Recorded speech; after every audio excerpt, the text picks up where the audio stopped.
ನನ್ನ ಜಮೀನು ವಿಷಯದಲ್ಲಿ ತೊಂದರೆ ಆಗಿದೆ. ಕಚೇರಿಗೆ ಅಲೆಯೋದು ಹೇಗೆ? ಕಾನೂನು ಬಗ್ಗೆ ನನಗೆ ಏನೂ ತಿಳಿಯಲ್ಲ. ಚಿಂತಿಸಬೇಡಿ, ಕಾನೂನು ಇರೋದೇ ನಮ್ಮವರ ರಕ್ಷಣೆಗಾಗಿ. ಅದರ ಅರಿವು ಇದ್ರೆ ಎಲ್ಲ ಸಮಸ್ಯೆಗೆ ಪರಿಹಾರ ಸಿಗುತ್ತೆ. ಹೌದು, ಕಾನೂನಿನ ಅರಿವೇ ಜೀವನದ ಗುರುವು. ನಿಮ್ಮ ಎಲ್ಲಾ ಕಾನೂನು ಪ್ರಶ್ನೆಗಳಿಗೆ ಉತ್ತರ ನೀಡಲು ಜನಧ್ವನಿ 90.8 FM ತರ್ತಿದೆ ವಿಶೇಷ ಕಾರ್ಯಕ್ರಮ ಕಾನೂನು ಸಲಹೆ. ಭೂಮಿ ತಕರಾರು, ಕೌಟುಂಬಿಕ ಸಮಸ್ಯೆ ಅಥವಾ ಸರಕಾರಿ ಸೌಲಭ್ಯಗಳ ಮಾಹಿತಿ ಎಲ್ಲವನ್ನೂ ಸರಳವಾಗಿ ತಿಳಿಯಿರಿ. ತಪ್ಪದೇ ಕೇಳಿ ಕಾನೂನು ಸಲಹೆ. ಪ್ರತಿ ಶುಕ್ರವಾರ ಬೆಳಗ್ಗೆ 10:20ಕ್ಕೆ ಹಾಗೂ ಭಾನುವಾರ ರಾತ್ರಿ 8 ಗಂಟೆಗೆ ನಿಮ್ಮ ಮೆಚ್ಚಿನ ಜನಧ್ವನಿ 90.8 FMನಲ್ಲಿ.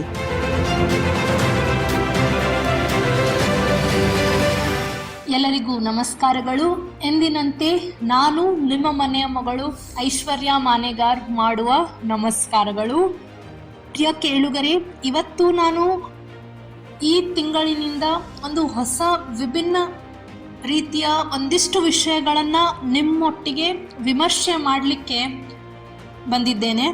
ಹಾಗಾಗಿ ಇವತ್ತು ನಾವು ಯಾವ ವಿಷಯದ ಕುರಿತು ವಿಮರ್ಶೆಯನ್ನು ಮಾಡಲಿಕ್ಕಿದ್ದೇವೆ ಅಂತ ಹೇಳೋದಾದರೆ, ಗೃಹ ಜೀವನ ಮತ್ತು ವೈಯಕ್ತಿಕತೆ ಕಾನೂನಿನ ಕನ್ನಡಿಯಲ್ಲಿ ಒಂದು ವಿಮರ್ಶೆ. ಈ ಒಂದು ವಿಷಯದ ಕುರಿತು ನಾನಿವತ್ತು ವಿಮರ್ಶೆ ಮಾಡಲಿಕ್ಕೆ ಇದ್ದೇನೆ. ಹಾಗಾದರೆ ನೋಡಿ, ಮಾನವನ ಜೀವನದ 2 ಮೂಲಭೂತ ಆಯಾಮಗಳು ಅಂತ ನಾವು ಹೇಳ್ಬೋದು. ಅದು ಯಾವುದಪ್ಪ ಅಂದರೆ ಗೃಹ ಜೀವನ ಮತ್ತು ವೈಯಕ್ತಿಕ ಜೀವನ.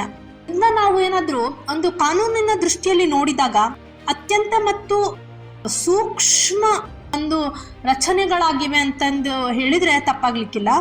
ನೋಡಿ, ಈಗ ಗೃಹ ಜೀವನ ಅಂತಂದು ಹೇಳಿ ನಾವೇನಾದ್ರೂ ಯೋಚನೆ ಮಾಡಿದ್ರೆ ಇದೊಂದು ಸಾಮಾನ್ಯ ಕುಟುಂಬ ನೆಲೆ ಮತ್ತು ಖಾಸಗಿ ಸಂಬಂಧಗಳನ್ನ ಒಂದು ಸೂಚನೆ ಮಾಡುತ್ತೆ. ಆದ್ರೆ ವೈಯಕ್ತಿಕ ಜೀವನ ಅಂತಂದು ಹೇಳಿ ನೋಡುದಾದ್ರೆ ವ್ಯಕ್ತಿಯ ಆತ್ಮ ಸಂಬಂಧಿ, ಮಾನಸಿಕ ಮತ್ತು ಸಾಮಾಜಿಕ ಒಂದು ಅಸ್ತಿತ್ವದ ಬಗ್ಗೆ ಅದು ಹೇಳುತ್ತೆ. ಹಾಗಾಗಿ ಕಾನೂನು ಈ 2 ವಲಯಗಳಲ್ಲಿ ಹೇಗೆ ರೂಪುಗೊಂಡಿದೆ, ಹೇಗೆ ರಕ್ಷಿಸುತ್ತದೆ ಮತ್ತು ಇದನ್ನ ನಾವು ಹೇಗೆ ನಿಯಂತ್ರಿಸುತ್ತದೆ ಎಂಬುದನ್ನು ನಾವು ಇವತ್ತು ಈ ಒಂದು ಆಧುನಿಕ ಕಾನೂನಿನ ವ್ಯವಸ್ಥೆಯಲ್ಲಿ ಒಂದು ಕೇಂದ್ರೀಕೃತವಾದ ಪ್ರಶ್ನೆ ಅಂತಂದು ಹೇಳಿದ್ರೆ ತಪ್ಪಾಗ್ಲಿಕ್ಕಿಲ್ಲ. ಪ್ರಿಯ ಕೇಳುಗರೆ, ನಾವು ಹಿಂದಿನ ಸಂಚಿಕೆಗಳಲ್ಲೆಲ್ಲ ಸಾಂವಿಧಾನಿಕವಾಗಿ ನಮಗೆ ಮೂಲಭೂತ ಹಕ್ಕುಗಳು ಸಿಕ್ಕಿವೆ, ಮೂಲಭೂತ ಕರ್ತವ್ಯಗಳು ಸಿಕ್ಕಿವೆ. ಆ ಒಂದು ದೃಷ್ಟಿಕೋನವನ್ನ ಇಟ್ಕೊಂಡು ಈ ವಿಷಯದ ಬಗ್ಗೆ ನಾವು ಮಾತನಾಡೋದಾದ್ರೆ, ಭಾರತದ ಸಂವಿಧಾನದಲ್ಲಿ ಗೃಹ ಜೀವನ ಮತ್ತು ವೈಯಕ್ತಿಕ ಜೀವನದ ರಕ್ಷಣೆಗೆ ಸಂಬಂಧಿಸಿದಂತೆ ಅನೇಕ ಮೂಲಭೂತ ಹಕ್ಕುಗಳಿವೆ. ಅದರಲ್ಲಿ ನಾವು ನೋಡುವುದಾದ್ರೆ ಅನುಚ್ಛೇದ 21 ಜೀವನ ಮತ್ತು ವೈಯಕ್ತಿಕ ಸ್ವಾತಂತ್ರ್ಯ ಹಕ್ಕು ಎಂಬುದು ಸಂವಿಧಾನದ ಮೂಲಭೂತ ರಚನೆ ಕೂಡ ಹೌದು. ಸುಪ್ರೀಂ ಕೋರ್ಟ್ ಹಲವಾರು ತೀರ್ಮಾನಗಳಲ್ಲಿ ಕೂಡ ಹೇಳಿದೆ. ಅದಕ್ಕೆ ಮೂಲ ಉದಾಹರಣೆ ಅಂದ್ರೆ ನಾವು KN Puttaswamy versus Union of India ಪ್ರಕರಣವನ್ನ ನೋಡ್ಬೋದು. ಅದೇ ರೀತಿಯಾಗಿ ಅನುಚ್ಛೇದ 19(1) ಇದನ್ನ ನೋಡುವುದಾದ್ರೆ ನಿವಾಸ ಸ್ಥಾಪಿಸಲು ಮತ್ತು ಸರಿಸಲು ಸ್ವಾತಂತ್ರ್ಯದ ಹಕ್ಕನ್ನ ನಮ್ಮ ಸಂವಿಧಾನ ನಮ್ಗೆ ಒದಗಿಸಿಕೊಟ್ಟಿದೆ. ಅನುಚ್ಛೇದ 25ರಿಂದ 28 ಬಗ್ಗೆ ಹೇಳೋದಾದ್ರೆ ಆಚರಣೆ ಇರ್ಬೋದು, ಆರಾಧನೆ ಇರ್ಬೋದು, ಧಾರ್ಮಿಕ ಸ್ವಾತಂತ್ರ್ಯ ಹಕ್ಕನ್ನ ಖಾತರಿಪಡಿಸುತ್ತದೆ. ಇದು ಒಂಥರ ಏನ್ ಹೇಳ್ಬೋದು ಅಂದ್ರೆ ವ್ಯಕ್ತಿಯ ಆಂತರಿಕ ಜೀವನ ಮತ್ತು ಕುಟುಂಬಗಳ ಒಂದು ಆಚರಣೆಗೆ ಸಂಬಂಧಪಟ್ಟಂತಹ ವಿಷಯ ಅಂತ ನಾವು ಹೇಳ್ಬೋದು. ಇನ್ನು ಗೌಪ್ಯ ಹಕ್ಕಿನ ವಿಕಾಸ, ನಾವು ದ ರೈಟ್ ಟು ಸೀಕ್ರೆಸಿ ಅಂತಂದು ಹೇಳಿ ಏನ್ ಹೇಳ್ತೀವಿ, ಗೃಹ ಜೀವನ ಮತ್ತು ವೈಯಕ್ತಿಕ ಜೀವನದ ಒಂದು ಕೇಂದ್ರ ಬಿಂದುವೇ ಈ ಒಂದು ಗೌಪ್ಯದ ಹಕ್ಕು ಅಂತ ನಾವು ಹೇಳ್ಬೋದು. ನಾವು ಒಂದು ಪ್ರಕರಣ ನಾನು ನಿಮ್ಗೆ ಹೇಳಿದ್ದೆ ಕಳೆದ ಬಾರಿ ಕೂಡ, ರಾಜಗೋಪಾಲ್ ವಿರುದ್ಧ ತಮಿಳುನಾಡು ರಾಜ್ಯ ಮತ್ತು ಪುಟ್ಟಸ್ವಾಮಿ ಅವರ ಪ್ರಕರಣದಲ್ಲಿ ನಮ್ಮ ಸರ್ವೋಚ್ಚ ನ್ಯಾಯಾಲಯ, ಸುಪ್ರೀಂ ಕೋರ್ಟ್ ಅಂತ ಏನ್ ಹೇಳ್ತೀವಿ, ಬಹಳ ಸ್ಪಷ್ಟವಾಗಿ ಹೇಳ್ಬಿಟ್ಟಿದ್ದಾರೆ. ಗೌಪ್ಯತೆಯ ಹಕ್ಕು ಅನುಚ್ಛೇದ 21 ಅಡಿಯಲ್ಲಿ ಜೀವನ ಮತ್ತು ವೈಯಕ್ತಿಕ ಸ್ವಾತಂತ್ರ್ಯದ ಅವಿಭಾಜ್ಯ ಅಂಗವಾಗಿದೆ. ಅದರಲ್ಲಿ ಏನೇನು ಒಳಗೊಂಡಿದೆ ಅಂದ್ರೆ ಮನೆ ಇರ್ಬೋದು, ಕುಟುಂಬ ಇರ್ಬೋದು, ವೈವಾಹಿಕ ಪ್ರಜನ ಮತ್ತು ಲೈಂಗಿಕತೆ ಸೇರಿದಂತೆ ವ್ಯಕ್ತಿಯ ಖಾಸಗಿ ವಲಯದ ರಕ್ಷಣೆಯನ್ನ ಒಳಗೊಂಡಿದೆ ಅಂತ ನಾವು ಹೇಳ್ಬೋದು. ಅದೇ ರೀತಿಯಾಗಿ 2019ರಲ್ಲಿ ಗೌಪ್ಯತೆ ರಕ್ಷಣಾ ಕಾಯ್ದೆ PDP ಅಂತ ಹೇಳಿ ಬಿಲ್ ಕೂಡ ಪಾಸ್ ಆಗುತ್ತೆ ಮತ್ತು ಡಿಜಿಟಲ್ ವೈಯಕ್ತಿಕ ಡೇಟಾ ರಕ್ಷಣೆ ಕಾಯ್ದೆನೂ ಸಹ ಇತ್ತೀಚೆಗಷ್ಟೇ 2023ರಲ್ಲಿ ಪಾಸ್ ಆಯಿತು. ಇವುಗಳು ಈ ಹಕ್ಕಿನ ಶಾಸನಬದ್ಧವಾದ ಒಂದು ರೂಪಾಂತರವನ್ನ ನೀಡಿದೆ ಅಂತಂದು ಹೇಳಿದ್ರೆ ತಪ್ಪಾಗ್ಲಿಕ್ಕಿಲ್ಲ. ಹಾಗಾದ್ರೆ ಕೇಳುಗರೆ, ಈಗ ನಾವು ಕುಟುಂಬ ಮತ್ತು ಕಾನೂನು ಗೃಹ ಜೀವನದ ಒಂದು ರಚನಾತ್ಮಕ ಚೌಕಟ್ಟಿನ ಬಗ್ಗೆ ನಾವಿವತ್ತು ತಿಳ್ಕೊಬೇಕಾಗಿದೆ. ವಿವಾಹ ಮತ್ತು ವಿವಾಹದ ವಿಚ್ಛೇದನ ಇದರ ಕುರಿತು ನೋಡೋದಾದ್ರೆ, ಹಿಂದೂ ವಿವಾಹ ಕಾಯ್ದೆ ಹಿಂದೂ ಮ್ಯಾರೇಜ್ ಆಕ್ಟ್ 1955 ಇದು ಏನ್ ಹೇಳುತ್ತೆ ಅಂದ್ರೆ, ಹಿಂದೂಗಳ ವಿವಾಹದ ಪರಿಸ್ಥಿತಿಗಳು, ಹಕ್ಕುಗಳು ಮತ್ತು ಕರ್ತವ್ಯಗಳನ್ನ ನಿರ್ಧರಿಸುತ್ತದೆ. ಅದೇ ರೀತಿಯಾಗಿ ವಿವಾಹ ವಿಚ್ಛೇದನ ಕ್ರಮಬದ್ಧ ಕಾರಣಗಳನ್ನು ನೀಡುತ್ತದೆ. ಕ್ರೂರತೆ, ಪರಿತ್ಯಾಗ, ವ್ಯಭಿಚಾರ ಇತ್ಯಾದಿ. ಇನ್ನು ವಿಶೇಷ ವಿವಾಹ ಕಾಯ್ದೆನೂ ಸಹ ಇದೆ, ಅದು 1954ರಲ್ಲಿ ಬಂದಿದೆ. ಅಂತರ್ಧರ್ಮೀಯ ಮತ್ತು ಅಂತರ್ ಸಮುದಾಯ ವಿವಾಹಗಳನ್ನು ನಿಯಂತ್ರಿಸುತ್ತದೆ. ಇನ್ನು ನಾವು ಮುಸಲ್ಮಾನರಿಗಾಗಿ ನೋಡೋದಾದ್ರೆ, ಮುಸ್ಲಿಂ ವೈಯಕ್ತಿಕ ಕಾನೂನು ಅವರು ಮೊಹಮ್ಮದೇನ್ ಲಾ ಅಂಡರ್ ಅಲ್ಲಿ ಬರ್ತಾರೆ. ಮುಸ್ಲಿಂ ವಿವಾಹಗಳು ಮತ್ತು ವಿಚ್ಛೇದನಗಳು ನಮ್ಗೆಲ್ಲ ಗೊತ್ತಿರೋ ಹಾಗೆ ತಲಾಕ್ ಶರಿಯಾ ಕಾನೂನನ್ನ ಅನುಸರಿಸುತ್ತದೆ. ನೀವು ಈ ಪ್ರಕರಣ ಕೇಳಿದ್ದೀರಿರ್ಬೋದು, ಶಹಾಬಾನು ಪ್ರಕರಣ. ಇತ್ತೀಚೆಗಷ್ಟೇ ಈ ಒಂದು ಪ್ರಕರಣದ ಕುರಿತು ಚಲನಚಿತ್ರ ಸಹ ಬಿಡುಗಡೆಯಾಗಿದೆ. ಮತ್ತು ಅದರ ನಂತರ ಮುಸ್ಲಿಂ ಮಹಿಳೆಯರ ಹಕ್ಕುಗಳು, ಅದು ವಿವಾಹ ಬಂಧನಗಳಿಂದ ರಕ್ಷಣೆ ಇರ್ಬೋದು, ಅದರ ಒಂದು ಕಾಯ್ದೆಯನ್ನ 2019ರಲ್ಲಿ ತರಲಾಗಿದೆ. ಹೀಗೆ ಅನೇಕ ಬದಲಾವಣೆಗಳು ಬಂದಿದೆ. ಇನ್ನು ನಾವು ಪೋಷಕತ್ವ ಮತ್ತು ಪಾಲನೆ ಮತ್ತು ಪೋಷಣೆ ಬಗ್ಗೆ ತಿಳ್ಕೊಳ್ಳೋಣ.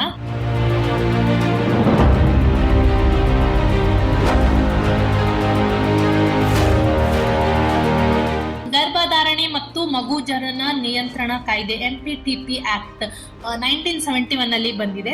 ಗರ್ಭಪಾತದ ಹಕ್ಕನ್ನ ನಿಯಂತ್ರಿಸುವುದು ಮತ್ತು ಮಹಿಳೆಯ ದೇಹ ಮತ್ತು ಪರಿಣಾಮದ ಆಯ್ಕೆಯನ್ನ ಸಂಬಂಧಿಸಿದಂತೆ ಈ ಒಂದು ಕಾಯ್ದೆ ಮಾತನಾಡುತ್ತೆ. ಹಿರಿಯ ಪೌರ ಘೋಷಣೆ ಮತ್ತು ಕಲ್ಯಾಣ ಕಾಯ್ದೆ 2007ರಲ್ಲಿ ಆರಂಭವಾಯಿತು. ವೃದ್ಧಾಪ್ಯದಲ್ಲಿ ಮಕ್ಕಳಿಂದ ಪೋಷಣೆ ಪಡೆಯುವ ಹಕ್ಕನ್ನ ಖಾತ್ರಿಪಡಿಸಿದೆ. ಇನ್ನು ಪಾಲಕ ಮತ್ತು ವಾರ್ಡನ್ ಕಾಯ್ದೆ 1890ರಲ್ಲಿ ಬಂತು. ಮಕ್ಕಳ ಹಿತಾಸಕ್ತಿ ಮತ್ತು ಪಾಲನೆಯ ಹಕ್ಕುಗಳನ್ನ ನಿರ್ಧರಿಸುತ್ತದೆ. ಅದುವೇ ಮಗುವಿನ ಶ್ರೇಯಸ್ಸಿರ್ಬೋದು ಮತ್ತು ಯಾವಾಗ್ಲೂ ಅಗ್ರಗಣ್ಯವಾಗಿ ಇರುತ್ತೆ ಎಂದು ಗುರುತಿಸಲ್ಪಟ್ಟಿದೆ. ಇನ್ನು ನಾವು ಆಸ್ತಿ ಹಕ್ಕು ಮತ್ತು ಉತ್ತರಾಧಿಕಾರಿ ಬಗ್ಗೆ ಮಾತನಾಡೋದಾದ್ರೆ, ಹಿಂದೂ ಉತ್ತರಾಧಿಕಾರಿ ಕಾಯ್ದೆ 1956, ನಾವು ಹಿಂದೂ ಸಕ್ಸೆಷನ್ ಆಕ್ಟ್ ಅಂತ ಏನ್ ಹೇಳ್ತೀವಿ. ಹಿಂದೂ, ಬೌದ್ಧ, ಜೈನ, ಸಿಖ್ ಪುರುಷರು ಮತ್ತು ಮಹಿಳೆಯರ ಆಸ್ತಿ ಹಕ್ಕುಗಳನ್ನ ಸಮಾನಗೊಳಿಸುವ ಒಂದು ಸಹಕಾರ ಈ ಒಂದು ಕಾಯ್ದೆ ಅಡಿಯಲ್ಲಿ ನಮಗೆ ದೊರಕಿದೆ. ಮುಸ್ಲಿಂ ಉತ್ತರಾಧಿಕಾರಿ ಕಾನೂನು ಎಂದಿನಂತೆ ಶರಿಯಾ ನಿಯಮಗಳನ್ನ ಅವರು ಅನುಸರಣೆ ಮಾಡ್ತಾರೆ. ಈಗ ನಾವು ಇನ್ನೊಂದು ಮುಖ್ಯ ವಿಷಯ ಇದರಲ್ಲಿ ಮಾತನಾಡುವುದಾದ್ರೆ, ಆವಾಸ್ಯ ಸ್ಥಾನದ ಗೌಪ್ಯತೆ ಮತ್ತು ರಕ್ಷಣೆ, ಮನೆ ಅಭ್ಯರ್ಥತೆ. ಅಂದ್ರೆ ಭಾರತೀಯ ದಂಡ ಸಂಹಿತೆ ಅಧ್ಯಾಯ 17 ನಮ್ಗೆ ಏನ್ ಹೇಳುತ್ತೆ ಅಂದ್ರೆ, ಮನೆಗೆ ಶಾರೀರಿಕ ಪ್ರವೇಶಕ್ಕೆ ಸಂಬಂಧಿಸಿದ ಅಪರಾಧಗಳು ಅದ್ರ ಕುರಿತು ವ್ಯಾಖ್ಯಾನ ಮಾಡುತ್ತೆ. IPC 441 ನಿವಾಸ ಭಂಗವನ್ನು ಅಪರಾಧವೆಂದು ಪರಿಗಣಿಸುತ್ತದೆ. ಮತ್ತು ನಾವೇನ್ ಹೋಮ್ ಅರೆಸ್ಟ್ ಅಂತೀವಲ್ಲ, ಅದು ಅಪರಾಧ ಅಂತ ಹೇಳಿ ಪರಿಗಣಿಸ್ತದೆ. ಇನ್ನು ದಂಡ ಪ್ರಕ್ರಿಯಾ ಸಂಹಿತೆ ಇದು 1973 IPC ಸೆಕ್ಷನ್ 100 ಪ್ರಕಾರ ಏನ್ ಹೇಳುತ್ತೆ ಅಂದ್ರೆ, ಪೊಲೀಸರು ನ್ಯಾಯಾಲಯದ ಆದೇಶವಿಲ್ಲದೆ ಮನೆಗೆ ಪ್ರವೇಶಿಸುವಂತ ಒಂದು ಅಧಿಕಾರ ಪೊಲೀಸರಿಗಿರುವುದಿಲ್ಲ. ಕಿರುಕುಳ ಮತ್ತು ಲೈಂಗಿಕ ಹಿಂಸೆ, ಇದನ್ನಂತರೂ ನಾವು ಇತ್ತೀಚೆಗಷ್ಟೇ ಸುಮಾರು ಪ್ರಕರಣಗಳನ್ನ ನೋಡಿದ್ದೇವೆ. ಗೃಹ ಹಿಂಸೆ ಮಹಿಳಾ ರಕ್ಷಣಾ ಕಾಯ್ದೆ 2005ರಲ್ಲಿ ಬರುತ್ತೆ. ಇದು ಏನ್ ಹೇಳುತ್ತೆ ಅಂದ್ರೆ, ಗಂಡ, ಸಂಬಂಧಿ ಅಥವಾ ಸಂಬಂಧಿಯ ಪುರುಷನಿಂದ ಭೌತಿಕ, ಮಾನಸಿಕ, ಲೈಂಗಿಕ, ಆರ್ಥಿಕ ಹಿಂಸೆಯನ್ನ ವ್ಯಾಖ್ಯಾನಿಸಿ ರಕ್ಷಣಾ ಆದೇಶವನ್ನ ನೀಡುತ್ತೆ. ಇನ್ನು ವೈಯಕ್ತಿಕ ಆಯ್ಕೆ, ದೇಹ ಮತ್ತು ಗೌರವ. ಈಗ ನಾವು ಲೈಂಗಿಕತೆ ಮತ್ತು ಗುರುತು ಬಗ್ಗೆ ಇವತ್ತು ಮಾತಾಡಬೇಕು. ಇದು ಒಂದು ಬಹಳ ಸೂಕ್ಷ್ಮವಾದ ವಿಚಾರ ಅಂತ ಹೇಳಿದ್ರೆ ತಪ್ಪಾಗ್ಲಿಕ್ಕಿಲ್ಲ. ಅದರಲ್ಲಿ ನಾನು ಒಂದಿಷ್ಟು ಪ್ರಕರಣಗಳ ಉದಾಹರಣೆ ನಿಮಗೆ ಕೊಡ್ತೇನೆ, ನಿಮಗೆ ಬಹಳ ಈಸಿಲಿ ಅಂಡರ್ಸ್ಟ್ಯಾಂಡ್ ಆಗ್ಬಿಡುತ್ತೆ. ನವತೇಜ್ ಸಿಂಗ್ ಜೋಹರ್ ವಿರುದ್ಧ ಭಾರತದ ಸಂಘ 2018ರಲ್ಲಿ ಈ ಒಂದು ಪ್ರಕರಣ ಬರುತ್ತೆ. ಸಮಲಿಂಗ ಸಂಬಂಧಗಳನ್ನ ಅಪರಾಧವೆಂದು ತೆಗೆದು ಹಾಕಲಾಯಿತು. ಇದು ವೈಯಕ್ತಿಕ ಜೀವನ ಮತ್ತು ಲೈಂಗಿಕ ಗುರುತಿನ ಹಕ್ಕನ್ನ ಮಾನ್ಯತೆ ನೀಡಿತು. ಇನ್ನು ತಿರಸ್ಕಾರದ ವಿರುದ್ಧ ಒಂದು ಪ್ರಕರಣ ಬರುತ್ತೆ. ಟ್ರಾನ್ಸ್ಜೆಂಡರ್ ವ್ಯಕ್ತಿಗಳು, ಮೂರನೇ ಲಿಂಗ ಅಂತ ಏನ್ ಹೇಳ್ತೀವಿ ನಾವು, ಅವರನ್ನ ನಾವು ಗೌರವ ಮತ್ತು ಸಮಾನತೆಯ ಹಕ್ಕುಗಳನ್ನು ಸಹ ಖಾತ್ರಿಪಡಿಸಿದೆ. ಹಾಗಾಗಿ ಇವತ್ತು ನೋಡ್ತೇವೆ, ಮೊದಲ ಮಹಿಳಾ IPS ಕೂಡ ಆಗಿದ್ದಾರೆ. ಅನೇಕ ಕ್ಷೇತ್ರಗಳಲ್ಲಿ ಅವರು ತಮ್ಮದೇ ಆದ ಛಾಪನ್ನ ಇವತ್ತು ಮೂಡಿಸ್ತಾ ಬಂದಿದ್ದಾರೆ. ವಿವಾಹ ಪೂರ್ವ ಮತ್ತು ಅಂತರ್ಜಾತಿ ವಿವಾಹಗಳು, ಈ ಒಂದು ಪದವನ್ನ ಕೇಳಿದಾಗ ನಮ್ಮ ತಲೆಗೆ ಮೊದಲಿಗೆ ನೆನಪಾಗೋ ಪದ ಅಂದ್ರೆ ಲವ್ ಜಿಹಾದ್. ಮತಾಂತ ವಿವಾದಿತ ಪದಗಳ ಹೊರೆ ತೆಗೆಯಲು ವಯಸ್ಕರ ಸಮ್ಮತಿಯಿಂದ ನಡೆದ ವಿವಾಹಗಳು ಕಾನೂನುಬದ್ಧವಾಗಿರುತ್ತವೆ ಅಂತ ಹೇಳ್ತು. ಹತ್ಯೆ ಪ್ರಕರಣಗಳು ಕಾನೂನು ವ್ಯವಸ್ಥೆಯ ಗಂಭೀರ ಸವಾಲುಗಳಾಗಿವೆ ಅಂತ ಹೇಳಿದ್ರೆ ತಪ್ಪಾಗ್ಲಿಕ್ಕಿಲ್ಲ. ಅನುಸೂಚಿತ ಜಾತಿ ಮತ್ತು ಅನುಸೂಚಿತ ಪಂಗಡಗಳ ಕಾಯ್ದೆ 1989ರಲ್ಲಿ ಬರುತ್ತೆ ಮತ್ತು ಅಪರಾಧಿಕ ಕಾನೂನಿನ ಕಾಯ್ದೆ 2013ಗಳಲ್ಲಿ ಇವುಗಳ ಒಂದು ರಕ್ಷಣೆಯನ್ನ ಮಾಡುವ ಪ್ರಯತ್ನ ಮಾಡಲಾಗುತ್ತೆ. ಇನ್ನು ತಂತ್ರಜ್ಞಾನ ಮತ್ತು ಡಿಜಿಟಲ್ ಆಕ್ರಮಣ, ನಾವು ಇವಾಗ 21ನೇ ಶತಮಾನದಲ್ಲಿದ್ದೇವೆ. 21ನೇ ಶತಮಾನವನ್ನ ನಾವು ತಂತ್ರಜ್ಞಾನದ ಯುಗ ಅಂತ ಹೇಳಿ ಕರಿತೇವೆ. ಹಾಗಾಗಿ ಈ ಒಂದು ವಿಷಯವನ್ನ ಮಾತಾಡ್ಬೇಕಾದ್ರೆ ತಂತ್ರಜ್ಞಾನ ಮತ್ತು ಡಿಜಿಟಲ್ ಆಕ್ರಮಣದ ಬಗ್ಗೆ ಮಾತನಾಡುವುದು ಬಹಳ ಅಂದ್ರೆ ಬಹಳ ಅಗತ್ಯ ಅನ್ಸುತ್ತೆ. ಯಾಕಂದ್ರೆ 2000ದಲ್ಲಿ ಮಾಹಿತಿ ತಂತ್ರಜ್ಞಾನ ಕಾಯ್ದೆ ಏನು ಬಂತು, ಡಿಜಿಟಲ್ ಗೌಪ್ಯತೆ ಏನಾದ್ರೂ ಉಲ್ಲಂಘನೆ ಆಯ್ತಂದ್ರೆ ಈ ಒಂದು ಕಾಯ್ದೆ ಅಡಿಯಲ್ಲಿ ದಂಡವನ್ನ ವಿಧಿಸುತ್ತಾರೆ. ಅನಧಿಕೃತವಾಗಿ ಯಾವ್ದಾದ್ರೂ ನಾವು ಛಾಯಾಚಿತ್ರವನ್ನ ತೆಗೆದುಕೊಳ್ಳುವುದಿರ್ಬೋದು, ವಿಡಿಯೋ ಕಿರುಕುಳ, ಮಾರ್ಫಿಂಗ್, ಇವುಗಳ ವಿರುದ್ಧ ಕಾನೂನುಗಳನ್ನ ಇದು ಒಳಗೊಂಡಿದೆ. ಕ್ರಿಮಿನಲ್ ಲಾ ಕಾಯ್ದೆ 2013ರಲ್ಲಿ ಇದು ಜಾರಿಯಾಗುತ್ತೆ. ಇನ್ನು ಈ ಎಲ್ಲ ವಿಷಯಗಳನ್ನ ನಾವು ಏನ್ ಕೇಳಿದ್ವಿ, ನಾನು ಇಷ್ಟು ತನಕ ಹೇಳ್ದೆ, ಇವುಗಳ ಒಂದಿಷ್ಟು ಸವಾಲುಗಳು ಮತ್ತು ವಿರೋಧಾಭಾಸಗಳನ್ನ ನಾವು ನೋಡ್ಲೇಬೇಕು. ಮೊದಲಿಗೆ ಹೇಳೋದಾದ್ರೆ ಶಬರಿಮಲಾ ಪ್ರಕರಣವನ್ನ ನಾವು ತಗೋಬೇಕು. 2018ರಲ್ಲಿ ಈ ತೀರ್ಪು ಬರುತ್ತೆ. 10 ರಿಂದ 50 ವಯಸ್ಸಿನ ಮಹಿಳೆಯರ ಪ್ರವೇಶದ ಹಕ್ಕನ್ನ ಮನ್ನಣೆಯನ್ನ ನೀಡ್ತು ಸರ್ಕಾರ. ಇದು ಧಾರ್ಮಿಕ ಸಂಪ್ರದಾಯ ಮತ್ತು ಸಮಾನತೆಯ ಹಕ್ಕಿನ ನಡುವೆ ಒಂದು ಘರ್ಷಣೆಯನ್ನ ಎತ್ತಿ ತೋರಿಸ್ತು ಅಂತ ಹೇಳಿದ್ರೆ ತಪ್ಪಾಗ್ಲಿಕ್ಕಿಲ್ಲ. ಇನ್ನು ತಲಾಕ್ ಪ್ರಕರಣ, ಮುಸ್ಲಿಮರ ಒಂದು ವೈಯಕ್ತಿಕ ಕಾನೂನು ಮತ್ತು ಮಹಿಳೆಯರ ಹಕ್ಕಿನ ನಡುವೆ ಆದಂತಹ ಒಂದು ಘರ್ಷಣೆ ಅಂತ ನಾವು ಹೇಳ್ಬೋದು. ಹಾಗಾದ್ರೆ ಈ ಎಲ್ಲ ಒಂದು ನೋಡಿದಾಗ ಕಾನೂನಿನ ಪಾತ್ರವೇನು, ಹಾಗಾದ್ರೆ ಕಾನೂನು ಹಸ್ತಕ್ಷೇಪ ಮಾಡುವುದು ಮತ್ತು ಹಸ್ತಕ್ಷೇಪ ಮಾಡದಿರುವುದು ಯಾಕೆ ಅಂತ ನೋಡುವುದಾದ್ರೆ, ಕುಟುಂಬದ ವಿವಾದಗಳಲ್ಲಿ ಕಾನೂನು ಹಸ್ತಕ್ಷೇಪ ಮಾಡಬೇಕೇ, ಮಧ್ಯಸ್ಥಿಕೆ ಮತ್ತು ಸಮಾಲೋಚನೆಗಳ ಪಾತ್ರವೇನು ಎಂಬ ಒಂದು ಪ್ರಶ್ನೆಗಳು ಮೂಡುತ್ತವೆ. ಆದ್ರೆ ಹಾಗಾಗಿ ಈಗ ಸರ್ಕಾರನೂ ಕೂಡ ಇಷ್ಟೊಂದು ಬೃಹತ್ ಜನಸಂಖ್ಯೆ ಇರುವ ದೇಶಗಳಲ್ಲಿ ನಾವು ಪ್ರತಿಯೊಬ್ಬರ ಸಮಸ್ಯೆಗಳನ್ನ ನಾವು ವೈಯಕ್ತಿಕವಾಗಿ ಮನೆ ಮನೆಗೆ ಹೋಗಿ ಆಲಿಸೋದಾದ್ರೆ ಸರ್ಕಾರಕ್ಕೆ ಬೇರೆ ಕೆಲಸನೇ ಇರಂಗಿಲ್ಲ. ಎಲ್ಲಾರ್ದು ಬರೀ ಇಂತಹ ಪಿರಾತಿಗಳನ್ನ ವ್ಯಾಜ್ಯಗಳನ್ನ ಬಗೆಹರಿಸೋದ್ರಲ್ಲಿ ಸರ್ಕಾರ ಬ್ಯುಸಿ ಆಗ್ಬಿಟ್ರೆ ಮುಂದೆ ಏನು, ಮುಂದಿನ ಡೆವಲಪ್ಮೆಂಟ್ಸ್ಗಳು ಹೇಗಾಗುತ್ತೆ? ಹಾಗಾಗಿ ಸರ್ಕಾರ ತಾನು ಎವ್ರಿ ಟೈಮ್ ಹೋಗಿ ಕಾನೂನಿನ ಹಸ್ತಕ್ಷೇಪ ಮಾಡೋಕ್ ಆಗಲ್ಲ ಅಂತ ಹೇಳಿ ಇದಕ್ಕೆ ಒಂದು ಪರ್ಯಾಯ ಅಂದ್ರೆ ಅಲ್ಟರ್ನೇಟಿವ್ ಸೊಲ್ಯೂಷನ್ ನ ಹುಡುಕಿದೆ. ಅದೇನಂದ್ರೆ ಸರ್ಕಾರಿಯ ಯೋಜನೆಗಳನ್ನ ಜಾರಿಗೊಳಿಸುವುದು, ಆ ಯೋಜನೆ ಅಡಿಯಲ್ಲಿ ಒಂದಿಷ್ಟು ಕಾನೂನುಗಳನ್ನ ತರುವುದು.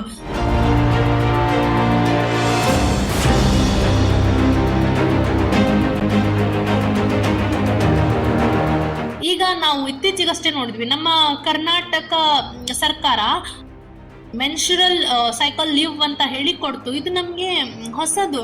ಕರ್ನಾಟಕ ತಂತು. ಇದೆಲ್ಲ ಕಾಯ್ದೆಗಳನ್ನ ತರುವುದರ ಮುಖಾಂತರ ಕೂಡ ಸಾಮಾಜಿಕವಾಗಿ ಜನರನ್ನ ಕಾನೂನು ಬದ್ಧವಾಗಿ ಒಂದು ಸಬಲೀಕರಣ ಗೊಳಿಸುವ ಪ್ರಯತ್ನ ಯಾರು ಮಾಡ್ತಾರೆ ಅಂದ್ರೆ ಸರ್ಕಾರದವರು ಮಾಡ್ತಾರೆ. ಹಾಗಾಗಿ ಇಂತಹ ಅನೇಕ ಸರ್ಕಾರಿ ಯೋಜನೆಗಳನ್ನ ತರ್ತಾರೆ. ನೋಡ್ಬೋದು ನೀವು, ಉಚಿತ ಆವಾಸ್ ಯೋಜನಾ, ಇಂದಿರಾ ಗಾಂಧಿ ಆವಾಸ್ ಯೋಜನೆ ಅಡಿಯಲ್ಲಿ ಮನೆಗಳನ್ನ ಕಟ್ಟಿಸಿ ಕೊಡ್ಬೋದಿರ್ಬೋದು, ದುರ್ಬಲ ವರ್ಗದವರಿಗೆ ಇರ್ಲಿಕ್ಕೆ, ವಾಸ ಮಾಡ್ಲಿಕ್ಕೆ ಮನೆಯನ್ನ ಕಟ್ಟಿಸ್ಕೊಳ್ಳೋದಿರ್ಬೋದು, ಶೌಚಾಲಯವನ್ನ ಸಹ ಕಟ್ಟಿಸ್ಕೊಡ್ತಾ ಇದೆ. ಮತ್ತು ಈಗ ನಾವು ಶಾಲೆಗಳಲ್ಲಿ ಅಂದ್ರೆ ಇದ್ ನೋಡ್ಬೋದು, ಕ್ಷೀರಭಾಗ್ಯ ಅಡಿಯಲ್ಲಿ ಮಕ್ಕಳಿಗೆ ಹಾಲನ್ನ ಕೊಡುವುದು, ಮೊಟ್ಟೆ ಕೊಡೋದಿರ್ಬೋದು, ಇದೆಲ್ಲ ನೋಡ್ತೇವೆ. ಇನ್ನು ನಾವು ಡೈರೆಕ್ಟಿವ್ ಪ್ರಿನ್ಸಿಪಲ್ಸ್ ಆಫ್ ಸ್ಟೇಟ್ ಪಾಲಿಸಿಯಲ್ಲಿ ಒಂದಿಷ್ಟು ನೋಡ್ತೇವೆ. Equal pay for equal work, ಅಂದ್ರೆ ಮಹಿಳೆಯೂ ಕೂಡ ಸಮಾನವಾಗಿ ಪುರುಷನಿಗೆ ಕೆಲಸ ಮಾಡಿದ್ರೆ ಅವಳಿಗೂ ಸಹ ಅದೇ ವೇತನವನ್ನ ಕೊಡ್ಬೇಕು, ಯಾವುದೇ ತಾರತಮ್ಯ ಇಲ್ಲದೆ. ಇನ್ನು maternity relief for women and protecting child from exploitation, ಅಂದ್ರೆ ಮಹಿಳೆಗೆ ಹೆರಿಗೆ ಆದ ನಂತರ ಸುಮಾರು 5 ತಿಂಗಳ ಕಾಲ ಒಂದು ಬೆಡ್ ರೆಸ್ಟ್ ಅನ್ನ ಕೊಡಬೇಕು, ಮತ್ತು ಅದರೊಟ್ಟಿಗೆ ಅವಳಿಗೆ ಒಂದು ಪಗಾರ, ನಾವೇನು ಸ್ಯಾಲ್ರಿ ಅಂತ ಹೇಳ್ತೀವಿ, ಅದನ್ನ ಅವಳಿಗೆ ಕೊಡಬೇಕು ಅನ್ನೋ ಒಂದು ಕಾಯ್ದೆಯನ್ನ ಸಹ ಮಾಡಿದೆ. ಮತ್ತು ಮಕ್ಕಳನ್ನ ಶೋಷಣೆಯಿಂದ ಕಾಪಾಡುವುದು ಮತ್ತೆ ರಕ್ಷಿಸುವುದು. ಈಗ ನಾವು ನೋಡ್ತೇವೆ ಒಂದಿಷ್ಟು ಕಾರ್ಖಾನೆಗಳಲ್ಲಿ ಈಗಿಲ್ಲ, ಬಾಲಕಾರ್ಮಿಕ ಪದ್ಧತಿ ಇರ್ಬೋದು, ಅವರ ಒಂದು ಮನೆ ಪರಿಸ್ಥಿತಿಗೆ ಸಣ್ಣ ಮಕ್ಕಳನ್ನೆಲ್ಲ ಕೆಲ್ಸಕ್ಕೆ ಇಟ್ಬಿಟ್ಟಿರ್ತಾರೆ. ಇಂತಹ ಎಲ್ಲಗಳನ್ನ ಅವರು ತಡೆ ಹಾಕುವ ಒಂದಿಷ್ಟು ಪ್ರಯತ್ನಗಳನ್ನ ಮಾಡ್ತಾರೆ. ಇನ್ನೊಂದು ನೋಡೋದಾದ್ರೆ giving free and compulsory free education, ಅಂದ್ರೆ ಈಗ ಸಾರ್ವಜನಿಕ ಶಿಕ್ಷಣ ಅಂತ ನಾವು ನೋಡ್ತೇವೆ. ಅಲ್ಲಿ 1ನೇ ತರಗತಿಯಿಂದ 8ನೇ ತರಗತಿಯ ಕಂಪಲ್ಸರಿ ಆಗಿ ನಾವು ಮಕ್ಕಳಿಗೆ ಶಿಕ್ಷಣವನ್ನ ಕೊಡಬೇಕು. ಅದು ಬೇಸಿಕ್ ಎಜುಕೇಶನ್. ಅಲ್ಲಿ ಸಾಮಾಜಿಕ ಮೌಲ್ಯಗಳು, ಎಲ್ಲ ರೀತಿಯ ಒಂದು ಒಳ್ಳೆಯ ನೈತಿಕ ಶಿಕ್ಷಣವನ್ನ ಆ ಮಕ್ಕಳಿಗೆ ನೀಡಲಾಗುತ್ತೆ. ಯಾಕೆ ಈ ಒಂದು ನೈತಿಕ ಶಿಕ್ಷಣ ನಮ್ಮ ಮಕ್ಕಳಿಗೆ ಬೇಕು ಅಂದ್ರೆ, ಮುಂದೆ ಇವಾಗ ಒಂದು ಮಗು, ಇಂದಿನ ಮಕ್ಕಳೇ ಮುಂದಿನ ಪ್ರಜೆಗಳು ಅಂತ ನಾವು ಹೇಳ್ತೇವೆ. ಈ ದೇಶದ ಒಂದು ಸಂವಿಧಾನವನ್ನ ಆತ ತಿಳಿಬೇಕು, ಈ ದೇಶದ ಒಂದು ಎಥಿಕಲ್ ಆಗಿ ಅವ ಈ ಒಂದು ಇದರಲ್ಲಿ ಬಾಳಿ ಬದುಕಬೇಕಂದ್ರೆ ಅವನಿಗೆ ಆ ಒಂದು ಮೂಲ ಶಿಕ್ಷಣದ ಅವಶ್ಯಕತೆ ಬಹಳ ಇರುತ್ತೆ. ಹಾಗಾಗಿ ಈ ಒಂದು ಕಂಪಲ್ಸರಿ ಎಜುಕೇಶನ್ ಅನ್ನೋ ಒಂದು ಸಾರ್ವಜನಿಕ ಶಿಕ್ಷಣ ಅಭಿಯಾನದಲ್ಲಿ ಸರ್ಕಾರ ತಂದಿದೆ ಅಂತ ಹೇಳ್ಬೋದು. ಹಾಗಾದ್ರೆ ಅಂತಿಮವಾಗಿ ನೋಡೋದಾದ್ರೆ, ಗೃಹ ಜೀವನ ಮತ್ತು ವೈಯಕ್ತಿಕ ಜೀವನ ಕಾನೂನಿನ ದೃಷ್ಟಿಯಲ್ಲಿ ಇದೊಂದು ಸ್ಥಿರವಲ್ಲದ ನಿರಂತರ ಬೆಳವಣಿಗೆಯಲ್ಲಿರುವ ವಲಯಗಳಾಗಿವೆ ಅಂತ ನಾವು ಹೇಳ್ಬೋದು. ಈಗ ನೋಡಿ, ಭಾರತೀಯ ಕಾನೂನು ವ್ಯವಸ್ಥೆ ಇತ್ತೀಚಿನ ದಶಕಗಳಲ್ಲಿ ಗಮನಾರ್ಹ ಪ್ರಗತಿಯನ್ನ ಕಂಡಿದೆ. ನೋಡ್ಬೋದು ನೀವು, ಎಷ್ಟೆಲ್ಲ ಆಕ್ಟ್ಸ್ಗಳು ಪಾಸ್ ಆಗ್ತಾವು, ಬಿಲ್ಗಳು ಪಾಸ್ ಆಗ್ತಾವು. We are not like a stagnant water. ನಾವೊಂಥರ ಹರಿಯೋ ನೀರಿನ ತರ ನಮ್ಮ ಒಂದು ಕಾನೂನು, ಎಲ್ಲ ಕಾಯ್ದೆಗಳು ಎಲ್ಲ ಚೇಂಜ್ ಆಗ್ತಾ ಬರ್ತಿದೆ. ಅದರಲ್ಲೂ ವಿಶೇಷವಾಗಿ ನೋಡೋದಾದ್ರೆ ಗೌಪ್ಯತೆ ಹಕ್ಕಿರ್ಬೋದು, ಲೈಂಗಿಕ ಸ್ವಾತಂತ್ರ್ಯ ಇರ್ಬೋದು, ಮಹಿಳೆಯರ ಹಕ್ಕುಗಳಿರ್ಬೋದು, ಡಿಜಿಟಲ್ ರಕ್ಷಣೆಗಳಿರ್ಬೋದು, ಇವೆಲ್ಲವಕ್ಕೂ ಮನ್ನಣೆಯನ್ನ ನೀಡಿದೆ ಅಂತ ನಾವು ಹೇಳ್ಬೋದು.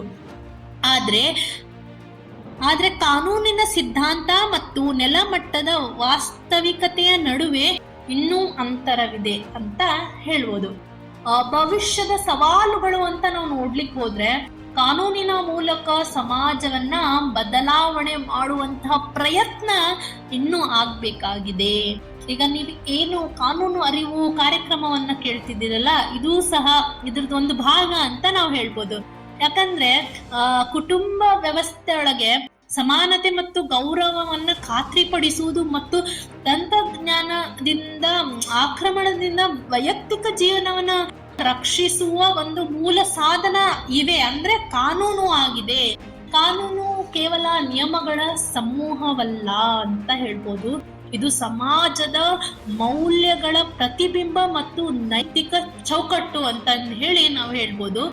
ಹಾಗಾಗಿ ಗೃಹ ಜೀವನ ಮತ್ತು ವೈಯಕ್ತಿಕ ಜೀವನದ ಕ್ಷೇತ್ರದಲ್ಲಿ ಕಾನೂನಿನ ಅಂತಿಮ ಗುರಿ ಏನಪ್ಪಾ ಅಂದ್ರೆ, ವ್ಯಕ್ತಿಯ ಒಂದು ಗೌರವವನ್ನ ಕಾಪಾಡುವುದು, ಆತನಿಗೆ ಸ್ವಾತಂತ್ರ್ಯವನ್ನ ಮತ್ತು ಸುರಕ್ಷಿತ ಅಭಿವೃದ್ಧಿಗೆ ಸಹಕರಿಸಿ ಸಮತೋಲನವನ್ನ ಕಂಡುಕೊಳ್ಳುವಂತಹ ಒಂದು ಉದ್ದೇಶವನ್ನ ಈ ಒಂದು ಕಾನೂನಿನ ಒಂದು ಮೂಲ ಪ್ರೇರಣೆ ಅಂತ ನಾವು ಹೇಳ್ಬೋದು. ಇನ್ನು ಕಾನೂನಿನ ದೃಷ್ಟಿಯಿಂದ ನಾವು ಗೃಹ ಜೀವನ ಮತ್ತು ವೈಯಕ್ತಿಕ ಜೀವನವನ್ನ ಸಂವಿಧಾನ, ಕುಟುಂಬ ಕಾನೂನು, ದಂಡ ಕಾನೂನು ಮತ್ತು ನಾಗರಿಕ ಕಾನೂನುಗಳ ಸಂಕೀರ್ಣ ವಲಯವಾಗಿದೆ ಅಂತ ನಾವು ಹೇಳ್ಬೋದು. ಇದು ವ್ಯಕ್ತಿಯ ಗೌಪ್ಯತೆ, ಗೌರವ, ಸಮಾನತೆ ಮತ್ತು ಸುರಕ್ಷತೆಯ ಹಕ್ಕುಗಳನ್ನ ಸಮತೋಲನವಾಗಿ ಇರಿಸಿಕೊಳ್ಳಲು ಸಹಾಯ ಮಾಡುತ್ತೆ. ಆದ್ರೆ ಸಾಂಪ್ರದಾಯಿಕ ಸಮಾಜದ ನಿರ್ಬಂಧಗಳಿರ್ಬೋದು ಮತ್ತು ಆಧುನಿಕ ಒತ್ತಡಗಳ ನಡುವೆ ಕಾನೂನು ಸದಾ ಪರಿವರ್ತನೆಯ ಸ್ಥಿತಿಯಲ್ಲಿ ತಲುಪಿದೆ ಅಂತ ಹೇಳಿ ನಾವು ಹೇಳ್ಬೋದು. ಇದು ಇಲ್ಲಿಗೆ ಇಂದಿನ ವಿಷಯ ಮುಗಿಸೋಣ ಅಂತ ಹೇಳ್ತಾ ಅವಕಾಶಕ್ಕಾಗಿ ಧನ್ಯವಾದಗಳು. ಅಯ್ಯಯ್ಯೋ, ನನ್ನ ಜಮೀನು ವಿಷಯದಲ್ಲಿ ತೊಂದರೆ ಆಗಿದೆ. ಕಚೇರಿಗೆ ಅಲೆಯೋದು ಹೇಗೆ? ಕಾನೂನು ಬಗ್ಗೆ ನನಗೆ ಏನೂ ತಿಳಿಯಲ್ಲ. ಚಿಂತಿಸಬೇಡಿ, ಕಾನೂನು ಇರೋದೇ ನಮ್ಮವರ ರಕ್ಷಣೆಗಾಗಿ. ಅದರ ಅರಿವು ಇದ್ರೆ ಎಲ್ಲ ಸಮಸ್ಯೆಗೆ ಪರಿಹಾರ ಸಿಗುತ್ತೆ. ಹೌದು, ಕಾನೂನಿನ ಅರಿವೇ ಜೀವನದ ಗುರುವು. ನಿಮ್ಮ ಎಲ್ಲಾ ಕಾನೂನು ಪ್ರಶ್ನೆಗಳಿಗೆ ಉತ್ತರ ನೀಡಲು ಜನಧ್ವನಿ 90.8 FM ತರ್ತಿದೆ ವಿಶೇಷ ಕಾರ್ಯಕ್ರಮ ಕಾನೂನು ಸಲಹೆ. ಭೂಮಿ ತಕರಾರು, ಕೌಟುಂಬಿಕ ಸಮಸ್ಯೆ ಅಥವಾ ಸರಕಾರಿ ಸೌಲಭ್ಯಗಳ ಮಾಹಿತಿ ಎಲ್ಲವನ್ನೂ ಸರಳವಾಗಿ ತಿಳಿಯಿರಿ. ತಪ್ಪದೇ ಕೇಳಿ ಕಾನೂನು ಸಲಹೆ. ಪ್ರತಿ ಶುಕ್ರವಾರ ಬೆಳಗ್ಗೆ 10:20ಕ್ಕೆ ಹಾಗೂ ಭಾನುವಾರ ರಾತ್ರಿ 8 ಗಂಟೆಗೆ ನಿಮ್ಮ ಮೆಚ್ಚಿನ ಜನಧ್ವನಿ 90.8 FMನಲ್ಲಿ.